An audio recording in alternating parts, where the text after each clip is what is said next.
ያ ሲያስጨንቅ የነበረው ምንጭ ምን ይላል? በህመም ውስጥ ያላችሁ ስሙኝ፣ ዛሬ የበሽታው ምንጭ ነው የሚቆመው። የሆነ እዚህ ቤት ማስታገሻ ወስደ አይደለም የምትወጣው፣ ከስር መሰረቱ የሚነቅለው የጌታ እጅ ያገኛል። ለሁለት ሳምንት ለአንድ ወር የምትታከመው የሆነ ፔንኪለር ነው የሚባለው፣ ህመማችሁን የሚያስታግስ ነገር እስቲ የለም በሉ። አራውጁ ተው፣ የለም በሉ። እዚህ ከስር መሰረቱ የሚነቅለው ነው ያለው። አምኖ ይመጣ ለምን አሜን ነው። አጠገባችሁ ያለውን ሰው ችግር ከስር መሰረቱ ይነቀላል በሉ። ያን ጊዜ እኮ እንዳለፈው ውሃ መከራዬን አስረሳው ትላል። እንደዚህ አይነት ችግር ውስጥ ነበርኩ እንዴ እስከሚጠፋብህ ድረስ በህይወት ላይ እግዚአብሔር ታምራት ያደርጋል። ላመነ በኢየሱስ ስም ዛሬ ከበባው ተበተነለት። በጌታ በኢየሱስ ስም ተበተነለት። አጠገባችሁ ላለ ሰው ሁለት እጁን ያዙና ከበባው ተበትኗል በሉ። አሁን ይበተናል ከሚለው ተበትኗል ብለን እያወጀን ያለው አማንና እዚህ ቃል ውስጥ ግባ። ተበትኗል በሉ።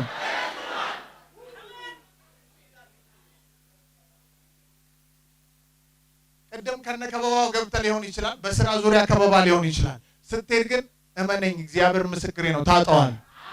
ስትሄድ ግን ታጠዋል። ከበባው በአንተ ላይ የተነሱ ሰዎች ወድቀው ታገኛቸዋል።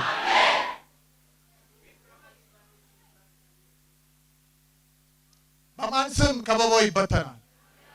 ቀኝ እጃችሁ ከፍ አድርጉና በእግዚአብሔር ስም በሉ። በእግዚአብሔር ስም በሉና አውጁ። የኢየሱስ ስም የእግዚአብሔር ስም የማይበትነው ከበባ የለም። በዚህ ታምናላችሁ ወገኖች? በህይወታችሁ ላይ ፕራክቲካል ይሄ የስሙ ኃይል ተገልጦ በህይወታችሁ ማየት ትፈልጋላችሁ?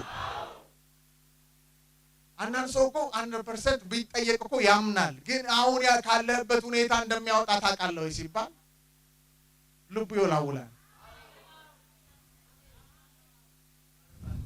ያድናል ኢየሱስ። ያው እጃቸውን ከፍ አምናለሁ እያሉ ዛሬ በኢየሱስ ስም እግዚአብሔር አምላክ ከበባችሁን ይበትናል። ከበባዬ ይበተናል በሉ። ኢየሱስ እኮ ከሐዋርያቱ ጋር ሲሄድ ሐዋርያቱ አንድ ዕውቀት አላቸው። በዙሪያቸው የከበበው ከበባ እንደሚውጣቸው ነው የሚያውቁት።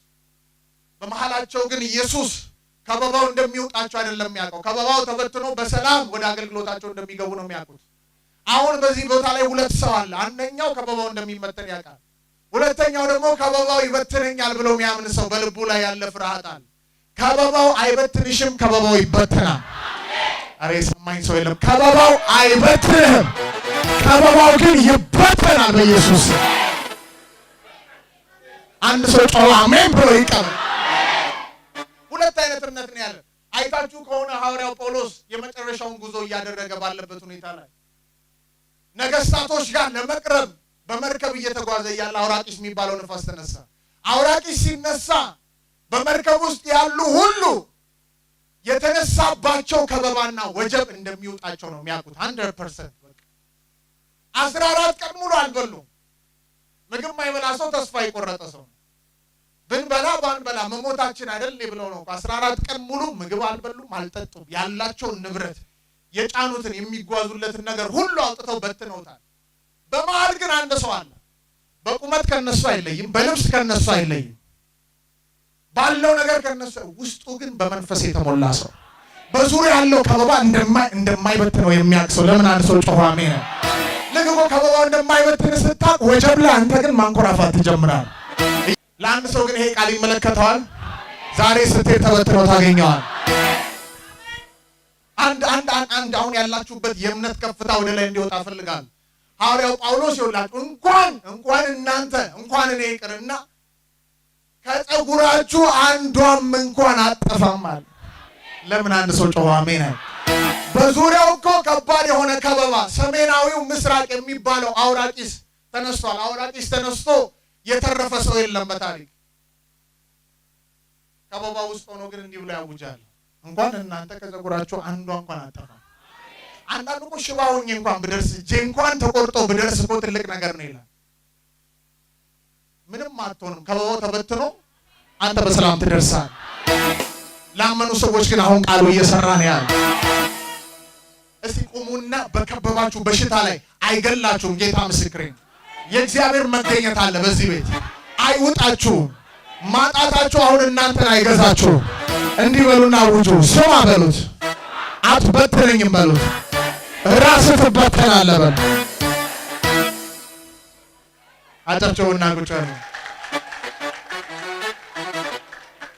በቃ ሐዋርያው ጳውሎስ የሚገርመኝ ከዛ መርከብም ወጥቶ የሚገርማችሁ በደሴት ላይ ሆኖ ሌላውን የምትገል ሌላውን የምታጠፋ ፉኝት መጣና ነደፈችው።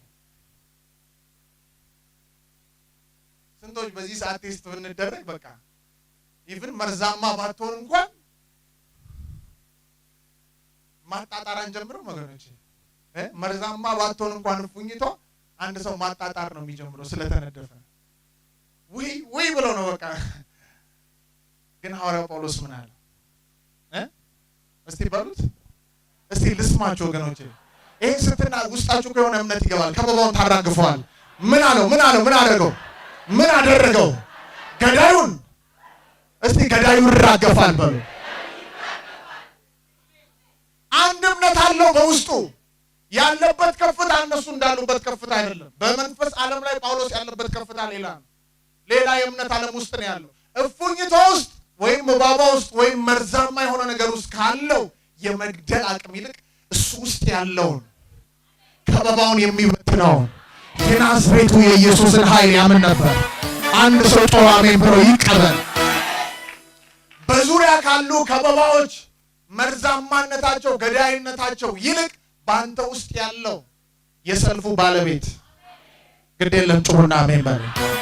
የጌቶች ሁሉ ጌታ የትንሣኤው ኃይል በሞት ጥግ ውስጥ ገብቶ የናዝሬቱ ኢየሱስን ያስነሳው ኃይል በአንተ ውስጥ ስላለ ከበባ አይወጥህም። ከበባ ይበተናል የሚል ሰው እጁን ከፍ አድርጎ እንደዚህ ያንቀሳቅስ። ይበተናል ይበል። ድገም ውስጥ ይበተናል በሉ።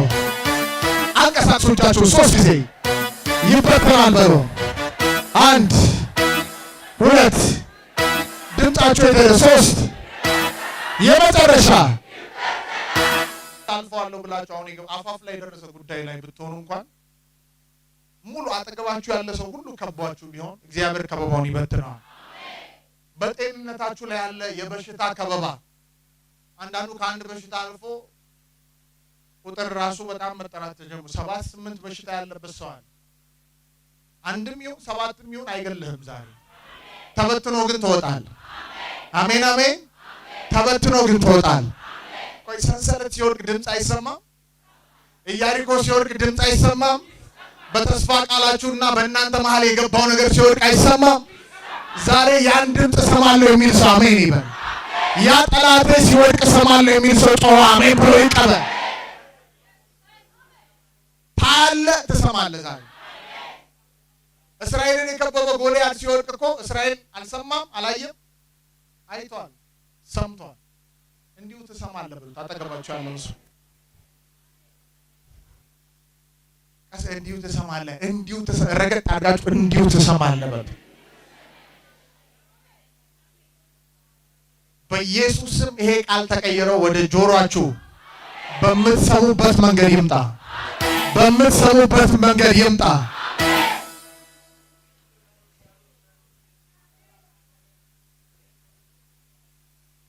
አሕዛብ ሁሉ ከበቡኝ፣ ነገር ግን በእግዚአብሔር ስም ምን አልኳቸው? አሸነፍኳቸዋል። ወገኖች ይሄ ከበባው ግዝፈት ምንም ያህል ቢተልቅ ያለህበት ፖዚሽን በብዙ መንገድ ተከበው ቢሆንም የናዝሬቱ ኢየሱስ ግን ዛሬ በልቤ ላይ ያስቀመጠው ቃል አለ፣ ከበባውን ይበትነዋል። ይሄን ነው በልቤ ላይ። ከበባው ምን ይላል? አጠገባችሁ ያለውን ሰው ፊቱን እያያችሁት አይኑን እያያችሁት ከበባው ይበተናል። ማንነት፣ ብቃት፣ ኃይል ተገልጦ እንዳይወጣ ራሱ የተከበብክበት መጋረጃ ዛሬ በመንፈስ ቅዱስ ኃይል በትንሣኤው ኃይል የደበቀ ከበባ ዛሬ ይበተናል። ወደ ተስፋ ቃል እንዳትገባ የከበበ ከበባ ዛሬ ይበተናል። አንድ ሰው ሲዘሉ አሜን ብሎ ይቀበለው። ይሄ ናምብሮኮቶ በሆሽ ተበተነ አውጁሲ ተበተነ በሎ። ዛሬ አሁን በሰማኸው ቃል ብቻ ቤትህ ስትሄድ ትናንት የነበረ ከበባ እንደ ሐውልት ሁል ጊዜ ተቀምጦ የሚከብህ ስትገባ ስትወጣ የምታየው ሁል ጊዜ አንተን ነገር እያሳቀቀ እያጨነገፋል። ዛሬ ግን ወደ ቤት ስትገባ ምን ከበባው የለም፣ ከበባው የለም፣ ከበባው የለም። የበሽታ ከበባ የለም፣ የመርገም ከበባ የለም። የሞት ከበባ የለም። እመነኝ፣ ይሄ የሆነ ታያለ በኢየሱስ አጠገባችሁ ያለው ሰው ያለው በሉና ያ የድህነት ራሱ አግኝታ ለሰው እንዳትተርፍ ለራስህ እንዳትተርፍ በፋይናንስ ላይ የተቀመጠ ከበባ ዛሬ ይፈርሳል። አንድ ሰው ጮሆ ይፈርሳል ይበል። ወገኖቼ ንብ ማርን ስትከብ ማሩን ማየት እስከሚሳናችሁ ድረስ ነው የምትከበው። ልክ አይደለም? እላይ በላዩ ተደራርቦ አንዳንዱ አገልግሎታችሁ የተከበበባችሁ ሰዎች ሻይን አድርጋችሁ እንዳትወጡ፣ ብርሃንነታችሁን እንዳይታይ ከእንቅብ በታች ያስቀመጣችሁ ብርሃናችሁን የከለሉ የትኛውም ተጽዕኖች ዛሬ በመንፈስ ቅዱስ የቤተ መቅደሱ መጋረጃ ከላይ ወደ ታች እንደተቀደደ ዛሬ ካንተ ሕይወት ላይ ከበባው ይቀደዳል። አንድ ሰው ዘሎ ይቀደዳል ይበል። ቆይ ወገኖቼ፣ የቤተ መቅደሱ መጋረጃ ከላይ ወዴት? ከስር ቢቀደድ እነሱ ነው የቀደዱት ነው። ከላይ ግን ረጅም እኮ ሰማይ ነው የቀደደው። ከበባውን ዛሬ የሚበትንልህ ከላይ ነው። ድምፅ የሚመጣው ከላይ ነው። በጤንነት ላይ ያለው ከበባ የሚበተነው ከላይ ነው። አያችሁ፣ ደሞመንት እኮ ንቦች ከማሩ ላይ መነሳት ሲጀምሩ የማሩን ውበት ማየት ትጀምራላችሁ። ያ ሰው አንደበት ውስጥ ለመግባት በቃ ሰው ምሳሌ እንኳን የሚሰጥበት ሰው ለመብላት የሚናፍቀው ነገር ለሰዎች መታየት ይጀምራል። አንዳንዶች ውስጣችሁ በጣም የሚበልጥ የሚያስጎመጅ ለትውልድ የሚተርፍ ነገር ይዛችሁ ተከባችኋል።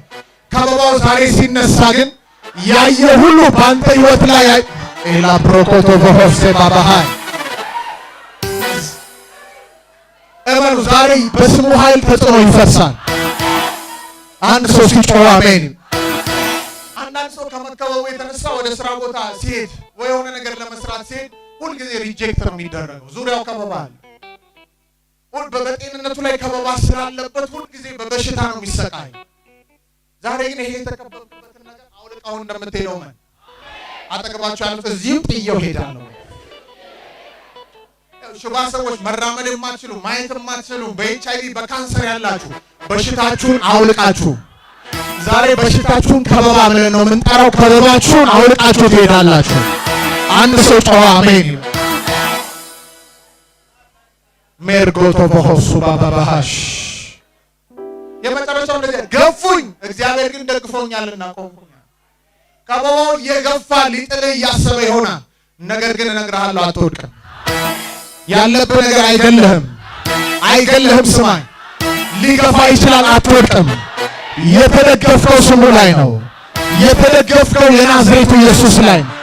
የተደገፉት ጌታ ላይ ነው የሚል ሰው ቆሞ ሲያጨብጭብ ለጌታ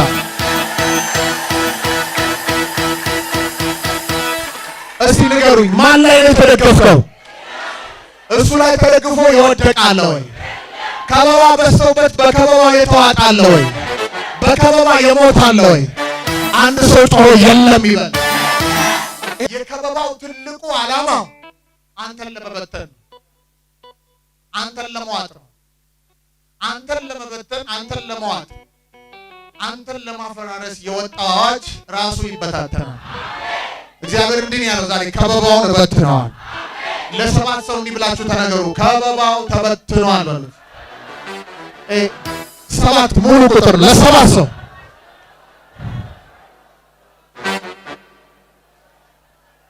ያመኑ እኮ እሳት ወርሰው በእሳት ሆኖ ነው የሚያወሩት። ከበባው ራሳችሁ ላይ ደግሞ እንዲህ ብላችሁ አውጁ። ይኸውላችሁ አሁን ያላችሁበትን ፖዚሽን ማስቀደም ትችላላችሁ። አስቀድሞ ከጤንነቴ ላይ ከበባ ተበትኗል ይላል። ደግሞ አሁን እኔ ቫልዩ የምሰጠው በህይወቴ ላይ አገልግሎቴ ነው የሚል ሰው እኔ ከአገልግሎቴ ነው የምጀምር። አገልግሎቴ ነው የሚል ሰው ከአገልግሎቱ ይጀምር። በህይወታችሁ ላይ እያንዳንዱን እየጠራችሁ ተበትኗል። ራሳችሁ ከአገልግሎቴ ላይ፣ ከቤቴ ላይ፣ ከህይወቴ ላይ ከበባው ተበትኗል። ከልጆቻችሁ ላይ ነው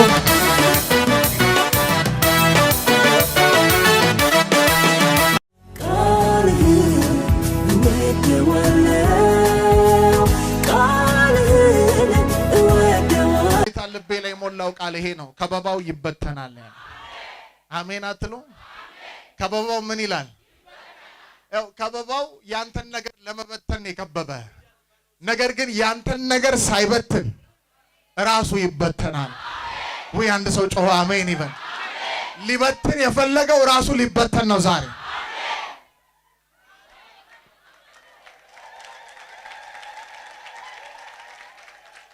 ይኸውላችሁ ምን ማለት ነው መሰላችሁ? ጴጥሮስን አይታችሁ ከሆነ ጴጥሮስን ሊያስገድል እስር ቤት ከቶት እንደነገ ሊገደል ከበባ አውጆበት እግዚአብሔር አምላክ ጣልቃ ገባና ጴጥሮስ ያንተ ነገር አይበታተንም፣ አንተ ነፃ ትወጣለህ። ራሱ ግን ያወጀብህ ሄሮድስ በዚሁ ዓመት በዚሁ ጊዜ ላይ ራሱ ነገሩ ይበተናል አለ።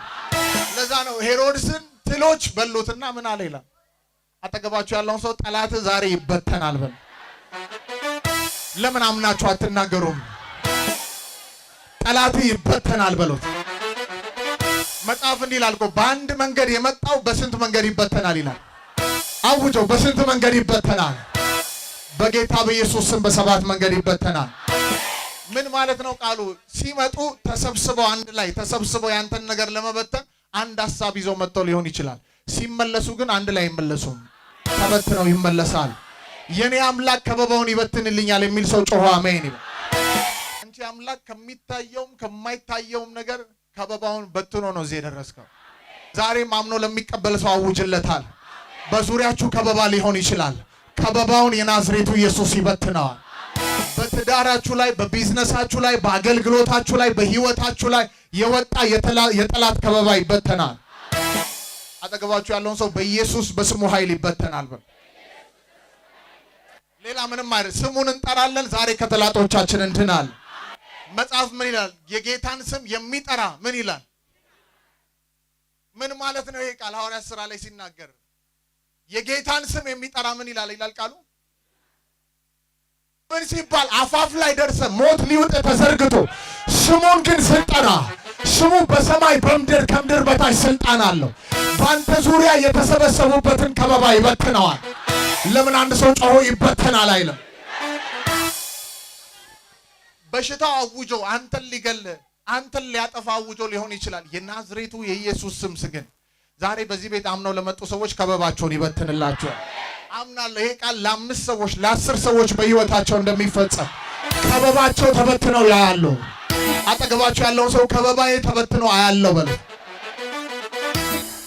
ያንተ ነገር ተበትኖ ሳታይ ከበባው ተበትኖ ታያል።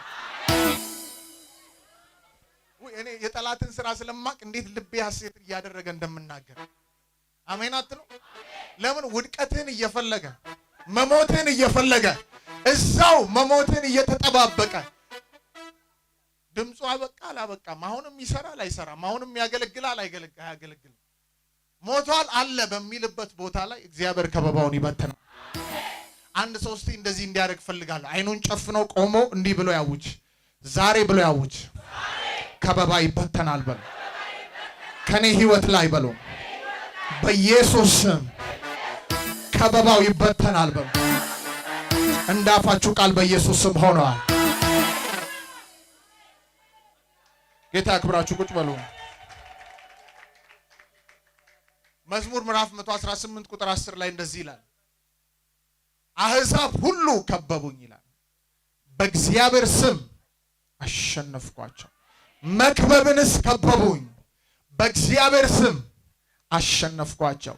ንብ ማርን እንዲከብ ከበቡኝ፣ እሳት በእሾህ ውስጥ እንዲነደድ ነደዱ። በእግዚአብሔር ስም ምን አልኳቸው ይላል? ገፉኝ ይላል፣ ለመውደቅም ተንገዳገኩ፣ እግዚአብሔር ግን አገዘኝ ይላል። አንድ ሰው ጮኸ አሜን። ዛሬ ጌታ ይደግፈሃል። አንድ ሰው ለምን አሜን ብሎ አይቀበልም? መክበብንስ በሉት እስቲ። በማን ስም አሸነፍኳቸው? ሃሌሉያ። ዳዊት አንድ ስፍራ መዝሙር 3 ላይ ሲናገርም እንደዚህ ያለ፣ ከሚከቡኝ ከአላፍ ሕዝብ አልፈራም አለ። ለምንድን ነው ማትፈራው ተብሎ ቢጠየቅ እዚህ ጋር ያለውን ቃል ነው መልስ የሚሰጠው።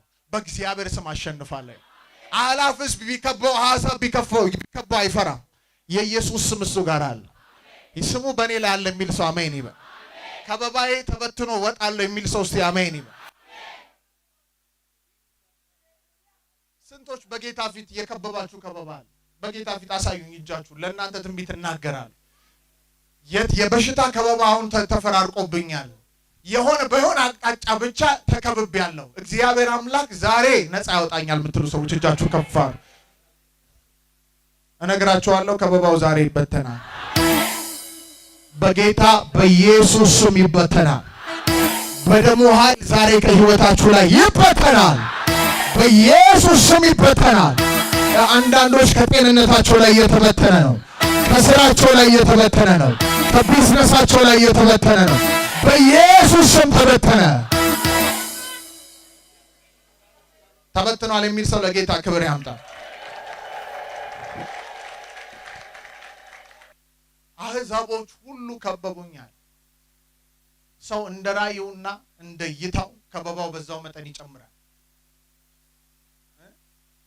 የሰፈር እይታ ያለው የሆነች የጠባብ እይታ ያለው በዛ ጠበብ ባለው እይታው ስር ያሉ ከዙሪያ ያሉ ነው የሚከቡት። የሚታዘዙለትም ከበባዎች በሱ ልክ ነው የሚታዘዘው። እንደ ራእዩና እንዳለበት እንደሚመላለስበት እግዚአብሔር ውስጡ እንዳስቀመጠውና ተነስቶ ለመስራት እንደሚፈልገው ያህል በህይወቱ ላይ በመናፍስት ዓለም ከበባ ይታዘዛል። ወገኖቼ በስማችሁ፣ በቤተሰባችሁ፣ በዘር ማንዘራችሁ ላይ በህይወታችሁ ታቅዶ የተቀነባበረ ከበባ ዛሬ ምን ይላል? ራሳችሁ በሉት። ምን ይላል? ድገሙና በሉት እስቲ። ዳዊትን ካለበት ፖዚሽን የተነሳ አሕዛቦች ሁሉ ከበቡኝ ነው የሚለው። አንድ ቤተሰብ ከበበኝ አይደል? ቁጥር 10 ስታነቡት ምን ይላል? አሕዛብ ሁሉ ከበቡ። ከኪዳኑ ህዝብ ውጪ የሆኑ ሁሉ የክርስቶስ ተቃዋሚ መንፈስ፣ የኪዳኑ ህዝብ ተቃዋሚ መንፈስ ያላቸው ሰዎች ሁሉ ከበቡት። ኪዳን ያለበት ስለሆነ፣ ቃል ያለበት ሰው ስለሆነ። አንድ ነገር ልንገራችሁ ወገኖቼ፣ ኪዳን ያለበት ሊከበብ ይችላል፣ ግን ከበባው አያሸንፈው። አሜን አትለው? እግዚአብሔር ካንተ ጋር ስላለ ከበባው ምን ይላል? አንድ ሰው ያውጅ እስቲ ይበተናል ይበል። አጠገባችሁ ያለው ሰው መንፈሱ ይነሳል። አጠገባችሁ ያለውን ሰው ያዙና ከበባው ይበተንልሃል በሉት። አሜን አሜን።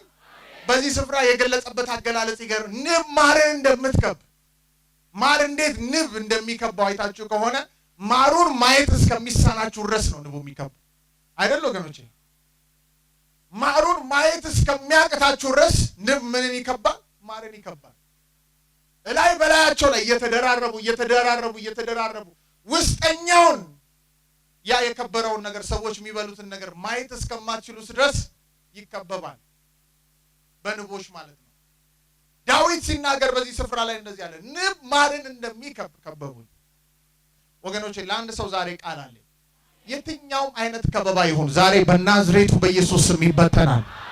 አምናችሁ ከሰማችሁኝ ግን ይሄ ቃል በህይወታችሁ እንደሚሆን 100% እርግጠኛ ነኝ። በማን ስም አሸነፍኳቸው ነው የሚለው? በማን ስም አሸነፍኳቸው ይላል።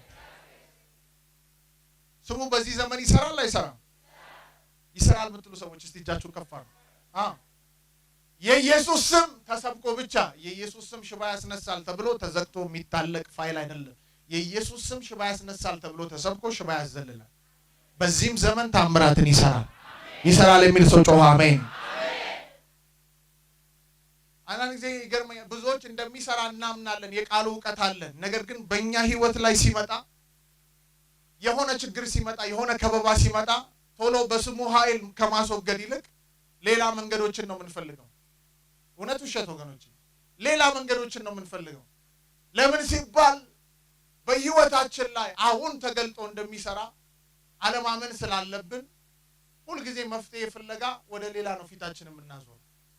ብዙዎች እኮ ነው የሚገርማቸው። አሁን እዚህ ቤት የመጨረሻ የሚመጡት ያልሄዱበት ቦታ፣ ቤተክርስቲያን አይደለም ብላችሁ ያልሄዱበት ቦታ የለም። መጨረሻ ግን ገንዘባቸውንም ንብረታቸውንም ያቺ ሴት አይታችኋል። 12 ዓመት ሙሉ ደም ይፈሳት ሴት ገንዘቧን ምን አለች ይላል? በተነች ይላል። ያልሄደችበት በዛ ዘመን ፊዚሺያን የተባሉ አዋቂዎች የተባሉ ጋር ሁሉ ሄዳለች። አንዱም ግን አላዳናት። የናዝሬቱ ኢየሱስ ጋር ስትመጣ በዙሪያ የከበባትን ደሟን ሲያስፈስስ የነበረውን ከበባ በተነው ከዙሪያ።